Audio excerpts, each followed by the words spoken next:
नमस्कार हरि प्रेमियों, माइंडफुल भक्ति चैनल में आपका स्वागत है। हरि प्रेमियों, कैसे हैं आप? उम्मीद है आप सब अच्छे होंगे। आइए जानते हैं आज का प्रसंग है श्रीमद् भगवत गीता। हरि प्रेमियों, वीडियो को अंत तक जरूर देखना। अगर आप चैनल पर नए हैं तो प्लीज़ सब्सक्राइब करें और बेल आइकन को ज़रूर दबाएं ताकि आप तक हमारे सारे नोटिफिकेशन पहुंचते रहे। हरि प्रेमियों, आइए जानते हैं। वास्तव में श्रीमद् भगवत गीता का महात्म्य इस वाणी द्वारा वर्णन करने के लिए किसी की भी सामर्थ्य नहीं है, क्योंकि यह एक परम रहस्यमय ग्रंथ है। इसमें संपूर्ण वेदों का सार संग्रह किया गया है। जो मनुष्य शुद्ध चित्त होकर प्रेम पूर्वक इस पवित्र गीता शास्त्र का पाठ करता है, वह भय और शोक आदि से रहित होकर विष्णु धाम को प्राप्त कर लेता है।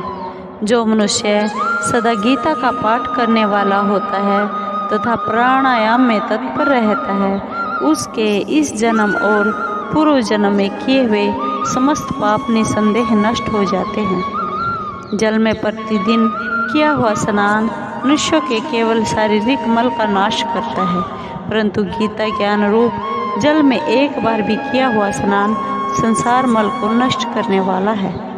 जो साक्षात कमलनाभ भगवान श्री विष्णु के मुख कमल से प्रकट हुई है, उस गीता का ही भली भांति गान करना चाहिए।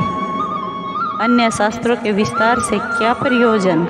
अतः आइए श्रीमद् भगवत गीता का प्रथम अध्याय आरंभ करते हैं। धृतराष्ट्र बोले, हे संजय, धर्म भूमि कुरुक्षेत्र में एकत्रित युद्ध की इच्छा वाले मेरे और पांडु के पुत्रों ने क्या किया?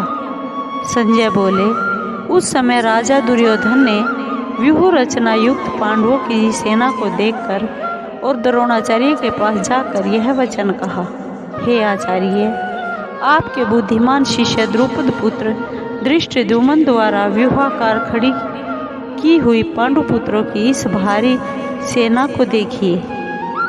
इस सेना में बड़े बड़े धनुषों वाले तथा युद्ध में भीम और अर्जुन के समान शूरवीर सात्यकी और विराट तथा महारथी राजा द्रुपद, धृष्टकेतु और चेकी कान तथा बलवान काशीराज, पुरुजित, कुंती भोज और मनुष्यों में श्रेष्ठ सैव्य पराक्रमी योद्धा अभिमन्यु तथा बलवान उत्तम मौजा, सुभद्रा पुत्र अभिमन्यु एवं द्रौपदी के 5 पुत्र, ये सभी महारथी हैं।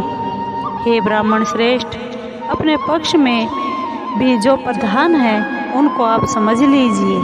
आपकी जानकारी के लिए मेरी सेना के जो सेनापति है उनको बतलाता हूँ।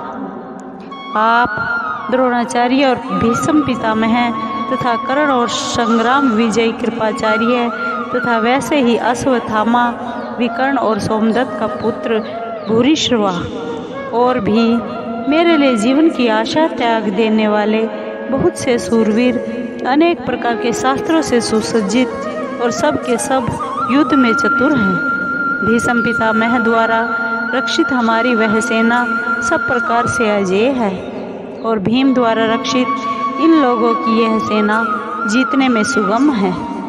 इसलिए सब मोर्चों पर अपनी अपनी जगह स्थित रहते हुए आप लोग सभी निसंदेह भीष्म पितामह की ही सब ओर से रक्षा करें। कौरवों में वृद्ध बड़े प्रतापी पितामह भीष्म ने उस दुर्योधन के हृदय में हर्ष उत्पन्न करते हुए उच्च स्वर से सिंह की दहाड़ के समान गरज कर शंख बजाया।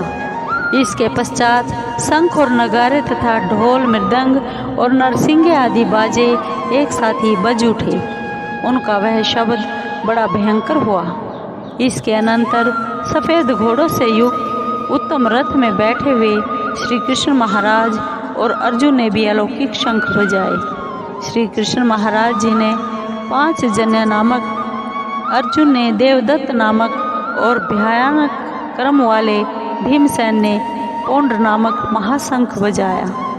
कुंती पुत्र राजा युधिष्ठिर ने अनंत विजय नामक और नकुल तथा सहदेव ने सुघोष और मणिपुष्पक नामक शंख बजाए। श्रेष्ठ धनुष वाले काशीराज और महारथी शिखंडी एवं धृष्टद्युम्न तथा राजा विराट और अजय सात्यकी, राजा द्रुपद एवं द्रौपदी के 5 पुत्र और बड़ी भुजा वाले सुभद्रा पुत्र अभिमन्यु ने, इन सभी ने हे राजन सब ओर से अलग अलग शंख बजाए और उस भयानक शब्द ने आकाश और पृथ्वी को भी गुंजाते हुए धृतराष्ट्रों के अर्थात आपके पक्ष वालों के हृदय विदीर्ण कर दिए।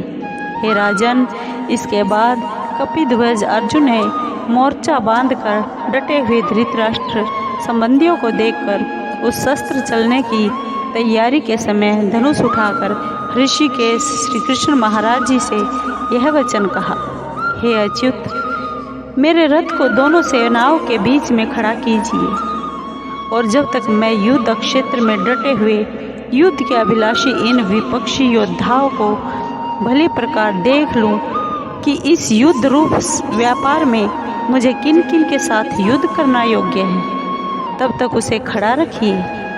दुर्बुद्धि दुर्योधन का युद्ध में हित चाहने वाले जो ये राजा लोग इस सेना में आए हैं, इन युद्ध करने वालों को मैं देखूंगा।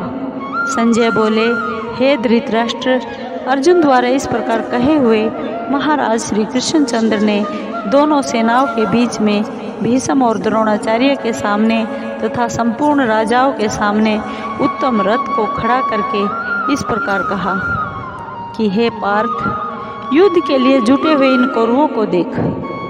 इसके बाद पृथापुत्र अर्जुन ने उन दोनों ही सेनाओं में स्थित ताऊ चाचों को, दादा परदादों को, गुरुओं को, मामाओं को, भाइयों को, पुत्रों को, पोत्रों को तथा मित्रों को, ससुरों को और सुहृदों को भी देखा। उन उपस्थित संपूर्ण बंधुओं को देखकर वे कुंती पुत्र अर्जुन अत्यंत करुणा से युक्त होकर शोक करते हुए यह वचन बोले। अर्जुन बोले, हे कृष्ण, युद्ध क्षेत्र में डटे हुए युद्ध के अभिलाषी 100 जन समुदाय को देखकर मेरे अंग स्थिर हुए जा रहे हैं और मुख सूखा जा रहा है तथा मेरे शरीर में कंप एवं रोमांच हो रहा है।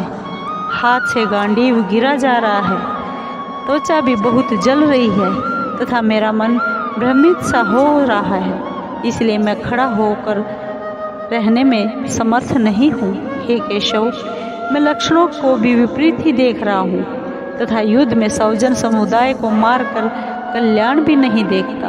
हे कृष्ण, मैं न तो विजय चाहता हूँ और न राज्य तथा सुखों को ही।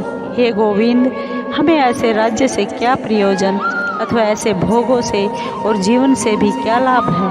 हमें जिनके लिए राज्य, भोग और सुख आदि अभीष्ट है, वे ही ये सब धन और जीवन की आशा को त्याग कर युद्ध में खड़े हैं। गुरुजन, ताऊ चाचे, लड़के और उसी प्रकार दादे मामे, ससुर पौत्र साले तथा और भी संबंधी लोग हैं। हे मधुसूदन, मुझे मारने पर भी अथवा तीनों लोकों के राज्य के लिए भी मैं इन सब को मारना नहीं चाहता हूँ। फिर पृथ्वी के लिए तो कहना ही क्या है। हे जनार्दन, धृतराष्ट्र के पुत्रों को मारकर हमें क्या प्रसन्नता होगी। इन आतताइयों को मारकर तो हमें पाप ही लगेगा। अतएव हे माधव, अपने ही बांधव धृतराष्ट्र के पुत्रों को मारने के लिए हम योग्य नहीं हैं, क्योंकि अपने ही कुटुंब को मारकर हम कैसे सुखी होंगे।